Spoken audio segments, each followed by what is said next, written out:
consultant orthopedic surgeon, Sai Hospital, Rajahmundry. Taking care of your knees. మీ మోకాళ్ళకి మీరు తీసుకోవాల్సిన జాగ్రత్తలు. 40 సంవత్సరాల వయసు దాటిన తర్వాత వీలున్నంత వరకు నేలపై కూర్చోవటం, మెట్లు ఎక్కడం దిగటం, అలాగే మోకాళ్ళపై ఒత్తిడి పెంచే ఎటువంటి కార్యక్రమాలు కూడా అవాయిడ్ చేయటం మంచిది. అలాగే సైక్లింగ్ అంటే మోకాలు కదపటం, సైక్లింగ్ అని లేకపోతే ఎటువంటి ఎక్సర్సైజెస్ చేసినా మోకాలుకి మంచిది. అంటే మోకాలు చుట్టూ ఉండే కండరాలు బిగుతుగా తయారు చేసుకోవడంతో మోకాళ్ళపై ఒత్తిడి తగ్గి మోకాళ్ళ నొప్పులు తగ్గే అవకాశం ఉంది.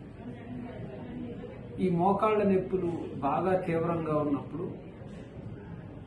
ఆపరేషన్లు లేదా మోకాలి మార్పిడి చేయాలి అని మీ డాక్టర్లు చెప్పినప్పుడు సరైన సలహా తీసుకొని సరైన ఆపరేషన్కు సిద్ధం కండి. అంతేగాని ఆపరేషన్కు భయపడి ఆపరేషన్కి అంటే మీకున్న భయం ముసుగులో మోకాళ్ళు ఇచ్చే ఇంజెక్షన్ల వల్ల మీరు ఆపరేషన్ పడుతుంది అనే స్టేజ్కి చేరిన తర్వాత తిరిగి కార్టిలేజ్ పుట్టడం అనేది ఎట్టి పరిస్థితుల్లో జరగదు.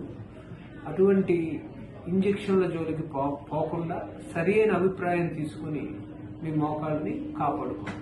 Thank you.